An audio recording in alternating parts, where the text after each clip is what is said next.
Okay. Uh, I, I want to say this right now. I can tell from the title. Triple H needs to.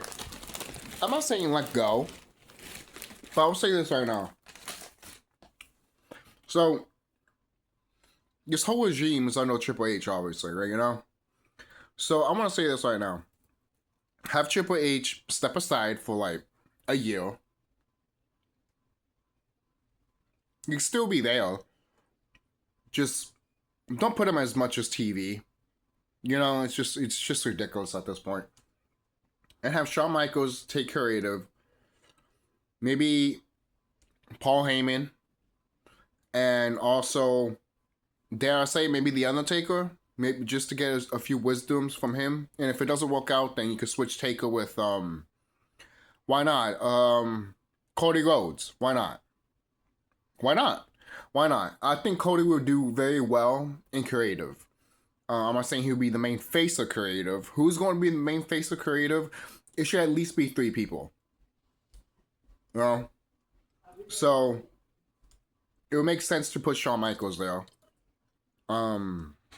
Triple H can still have a consultant there, obviously. I mean, can still be there, but he should not be the face of the creative. Shawn Michaels should be, maybe if you put Undertaker, and maybe Cody if you want to put Cody. I'm just spitballing here. But definitely keep Shawn. Definitely keep Shawn Michaels, you know? And obviously Paul Heyman. I think everyone won't mind if Paul Heyman is in the creative team and shit like that. Because the creative team needs to be shaken up a bit. You know? That's just me. If something's not working creatively, you shake people up a bit. You know?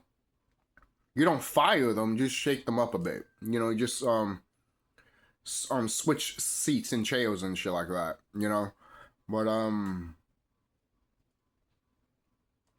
and if that doesn't work, then something seriously needs to be done at that point. At that point, just fire everybody. Fire everybody, to be quite honest with you. Because what else you have left?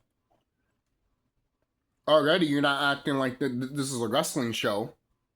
So might as well just fire everybody. And TKO can just fucking take over creative. I don't care. At this point, who gives a shit? Let's just watch the sinking ship sink. Oh, but I don't want that. No. You have to come to a time and a place as a man and as a viewer to literally tell yourself, all right, let it drown. This thing is begging to drown, begging to literally fall, so let it fall. Let's help it fall. You know? That's just me. I know a lot of people might not agree with me with that, but whatever.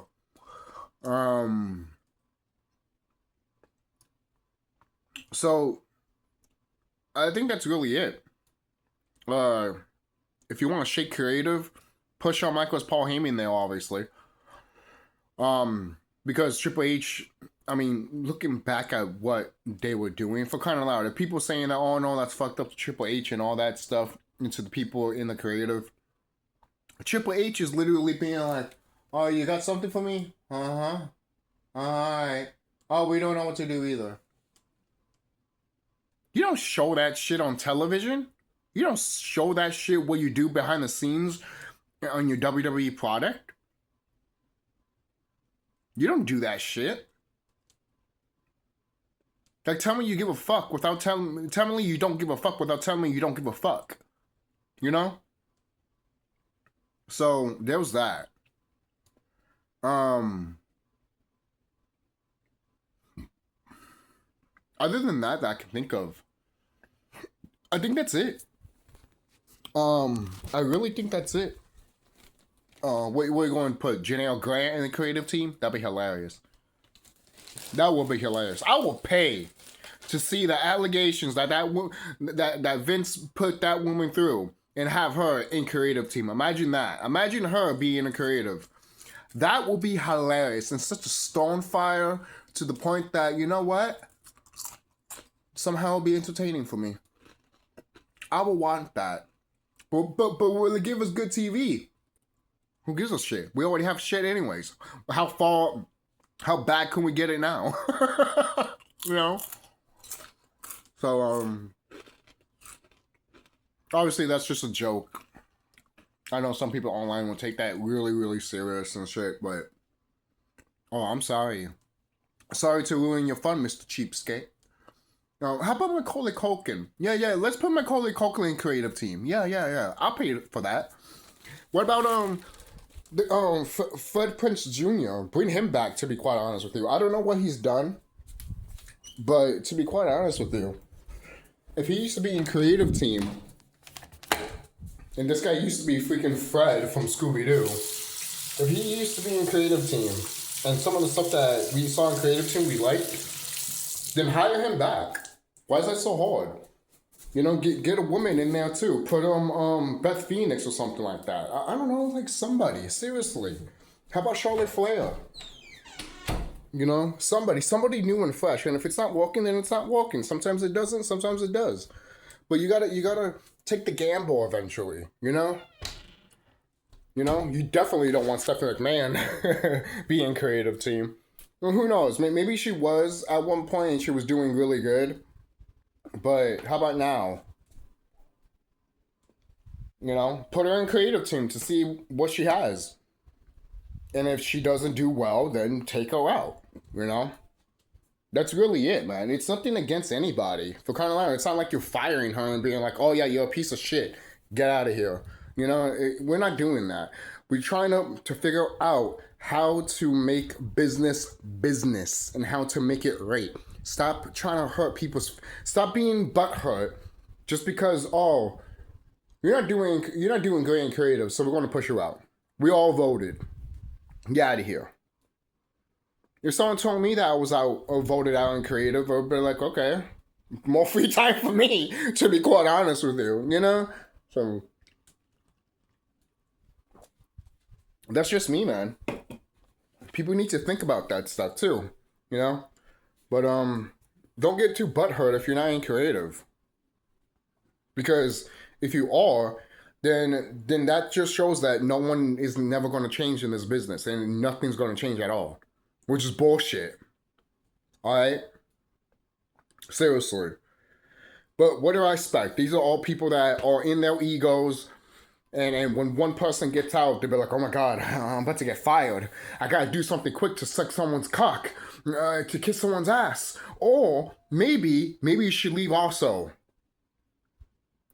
Knowing the writing on the wall, pack your bags and leave before they actually kick you out. You know? Seriously, I'd rather have the people that do the Marvel shit now than the WWE shit now. I want the people that work in Marvel to work on the WWE stuff.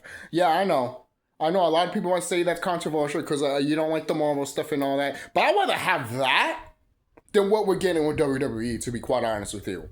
I am dead serious. As much as people talk shit and how think bad DC and Marvel is, to be quite honest with you, I would still take that than what we're getting as a wrestling fan.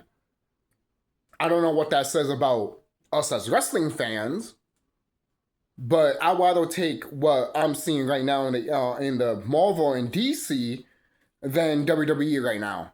Because at least they're trying. At least they're trying to push something. Yes, when it comes to Avengers Doomsday, we all know what it is. But at the same time, when you look at it, you'd be like, you know what? At least they're doing that. WWE is over here like, it's like they don't want to do anything. Then fucking retire, motherfucker. Fucking retire, leave, step down, let someone else take the fucking goddamn chair. Oh, I don't want to because I don't trust nobody. Then that's your fucking problem, not me. You fucking idiot, man. Seriously, if you're that much of a hard-on to not literally give up your fucking goddamn seat like Vince McMahon, then too fucking bad. Maybe we need to get some sexual allegations with you so you can get the fuck out of this fucking goddamn chair. Seriously. You need to know when you need to leave and when you need to step down. All right? But there's people in this company that will never step down because they want to be here until they die. Yeah! Yeah, it's so great. No, that's embarrassing. It's fucking embarrassing. Because that tells me and the viewers that you can't let that shit go. You can't let it go.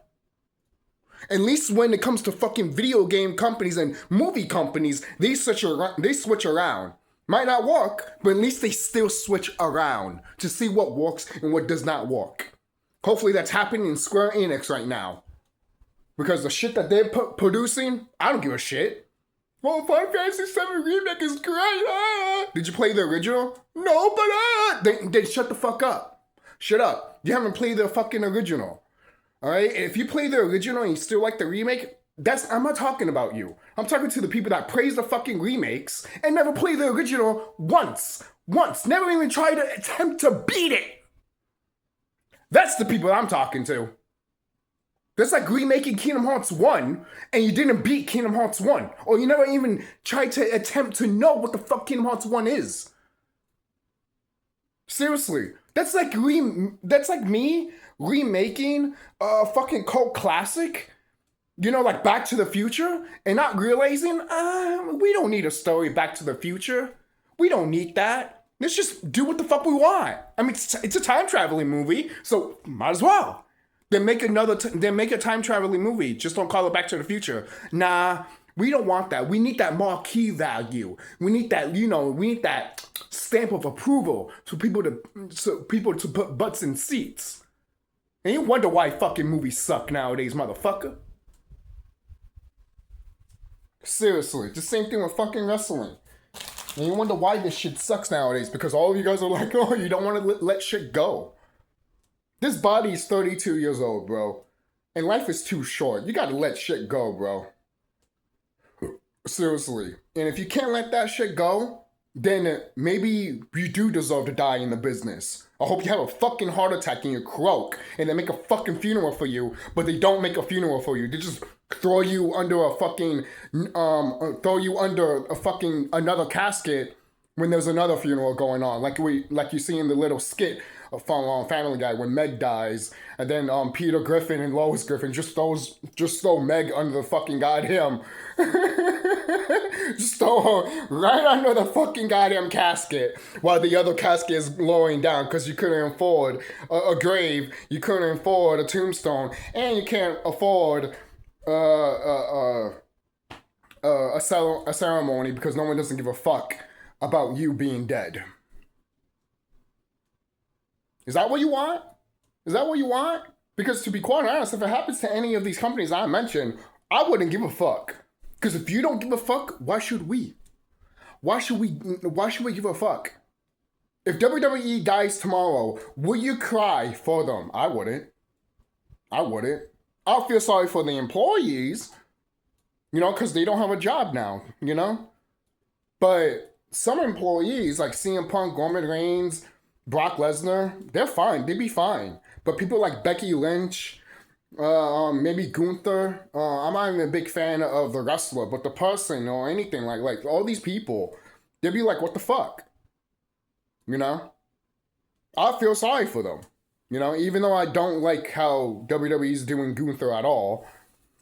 Ever since the whole John Cena shit, I was just like, so what else are you going to do? Oh, you don't have him nothing for WrestleMania. And now you do. You want to throw him against Seth Rollins. That tells me even more.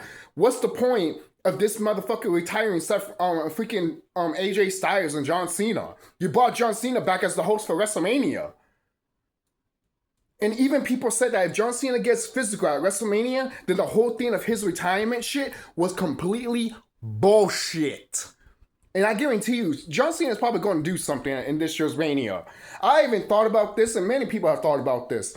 What if John Cena joins Randy Orton? What if he becomes heel again? But it's a proper heel. He doesn't have to do anything physical. He could just be right next to freaking Randy Orton. With a suit, glasses, and all this, just standing still looking like a FBI agent right next to Randy Orton. That'd be badass. And then you have Pat McAfee right next to him too. Why not? John Cena doesn't have to say anything. He will make millions just by showing up, wearing a suit, a tie, glasses, and that's it. Being right next to Randy Orton. Just making millions just by doing that. I would do it. I would do it. I would literally do it. But again, it's all, the thing is, and most people might be like, yeah, but if they did it, won't that be like a little bit of a panic thing for WWE to do that? Yeah. You're probably not wrong with that. But at the same time, would you, I wouldn't mind seeing it. You know? Because at the end of the day, we all know the whole John Cena retirement bullshit was just bullshit anyways. It was bullshit anyways. I remember showing my sister. She didn't even see the when John Cena retired, but I showed her the match, how it ended, John Cena going like this, and she was like, what the hell, And then I showed her when Triple H hugged John Cena, laughing and shit like that, and showing him the promotion shit of his retirement crap. My sister saw that shit and she's like, this is a joke. This is plain of a joke. And it's like, thank you. It is, it's a joke. And it's fucking sad. That's why I really think that John Cena hasn't really retired. And plus, you know how wrestlers are. Do they really retire? Look at The Undertaker. Look at Ric Flair. Look at Shawn Michaels and Triple H. Did they really retire? No, they didn't. You never retire when it comes to the wrestling business. And that's fine. I mean, it's the wrestling business. You do what you love and you do what you have a passion about, But you still got to know when, even Gorilla Monsoon knew when he had to back off. All right? Be more Gorilla Monsoon and stop being more of a Triple H.